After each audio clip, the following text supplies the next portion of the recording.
ଅରଡ଼ ବଜାର ଗଳାପୋଲ ଉଚ୍ଛେଦ ବସ୍ତି ବାସିନ୍ଦାଙ୍କୁ ସହଯୋଗର ହାତ ବଢ଼ାଇଲା ନିହାରିକା ଏଜୁକେସନାଲ ଟ୍ରଷ୍ଟ। ବାଲେଶ୍ୱର ସହରର ଅନ୍ୟତମ ଟ୍ରଷ୍ଟ ନିହାରିକା ଏଜୁକେସନାଲ ଟ୍ରଷ୍ଟ ପକ୍ଷରୁ ଅସହାୟମାନଙ୍କୁ ଚାଉଳ ପ୍ରଦାନ କରାଯାଇଛି। ସୂଚନାଯୋଗ୍ୟ ଯେ 11 ତାରିଖ ରେଳବାଇ ଜାଗାରେ ରହୁଥିବା ଅରଡ଼ ବଜାର ଗଳାପୋଲ ଅଞ୍ଚଳରୁ ଶତାଧିକ ପରିବାରଙ୍କୁ ଉଚ୍ଛେଦ କରାଯାଇଥିଲା। ଥଣ୍ଡା କାକରରେ ଏତେ ସଂଖ୍ୟାର ଲୋକମାନେ କେଉଁଠି ରହିବେ ବୋଲି ପ୍ରଶ୍ନ ଉଠୁଥିବା ବେଳେ ଆଇମା ସଦସ୍ୟମାନେ ସେମାନଙ୍କୁ ଅସ୍ଥାୟୀ ଟେଣ୍ଟ କରି ରଖିଛନ୍ତି। ବିଭିନ୍ନ ଗଣମାଧ୍ୟମରେ ଖବର ପ୍ରକାଶ ପାଇବା ପରେ ବାଲେଶ୍ୱର ପୌରପାଳିକାର 5 ନମ୍ବର ୱାର୍ଡ କାଉନସିଲର ତଥା ନିହାରିକା ଏଜୁକେସନାଲ ଟ୍ରଷ୍ଟର ଟ୍ରଷ୍ଟି ମିତା ପଟ୍ଟନାୟକ ସେମାନଙ୍କୁ ସାହାଯ୍ୟ ଓ ସହଯୋଗର ହାତ ବଢ଼ାଇଛନ୍ତି। ଏନେଇ ଶ୍ରୀମତୀ ପଟ୍ଟନାୟକ ଅସହାୟ ପରିବାର ରହୁଥିବା ଗଳାପୋଲ ଅଞ୍ଚଳକୁ ଯାଇ ସେମାନଙ୍କର ଦୁଃଖ ବୁଝିବା ସହିତ ପ୍ରଶାସନ ବିସ୍ଥାପିତ ପରିବାରମାନଙ୍କୁ ସମସ୍ତ ପ୍ରକାର ସାହାଯ୍ୟ କରିବାକୁ ସେ ନିବେଦନ କରିଛନ୍ତି। ଅନ୍ୟମାନଙ୍କ ମଧ୍ୟରେ ବିଜେଡି ଜିଲ୍ଲା ସାଧାରଣ ସମ୍ପାଦକ ରଞ୍ଜନ ବାଗ, ସମାଜସେବୀ ରିତିକ ଜି, କାଉନସିଲର शेख आयुब, युव नेता शेख आंसार, जिला परिषद सभ्य अभिमन्यु धिंडा प्रमुख उपस्थित रही चाउल भर्ती ब्याग प्रदान करथिले। ट्रस्ट पक्षरु एभली समाज कल्याण कार्य को विभिन्न महल रे प्रशंसा करा जाय। आज आम गोलापुल जे लोक मैंने अस्थायी भाव में रही घर भांगी दिखाई से टेंट करके रोचंदी पाखक आम आसीलु किछि चाउल प्रदान कलु से बहुत असुविधार सम्मुखीन होती। मु बालेश्वरवासी को अनुरोध करुँच साहाय्य सहयोग हाथ बढ़ातु। मु निहारिका ट्रस्ट तरफ आसी ए विषय आम काउंसिलर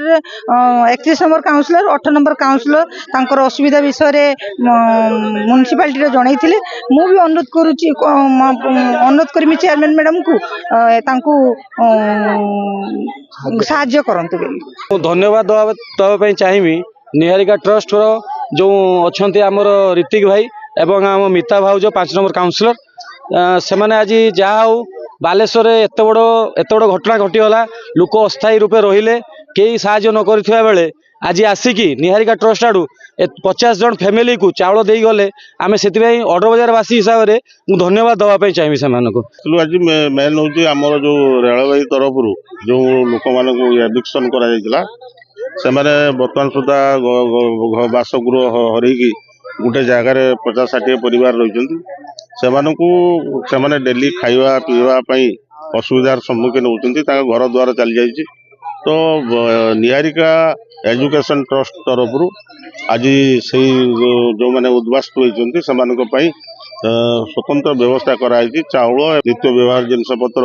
ट्रस्ट तरफ आम ऋतिक जी एवं तांको मिसेस जे काउंसिलर अच्छा मिता पट्टनायक मैंने आसिक एक खूब सुंदर कथा जे गरीब लोक मुहरे हस फुटेगा से प्रयास कर साधुवाद जनाऊँ धन्यवाद जनाऊँ। आज मु सर्वप्रथम निहारिका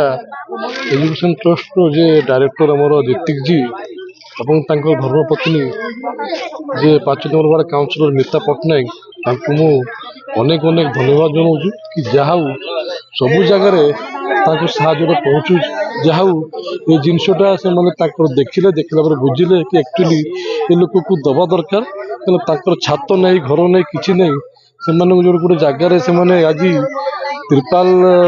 लगे रोच से जिन बाकी सही है जहाँ धर्मपत्नी सहित से आज से चाउल फाउल जहाँ साहाଯ୍य ट्रस्ट तरफ जहाँ साहाଯ୍य आणिकी से गरीब लोक देते अशेष अशेष धन्यवाद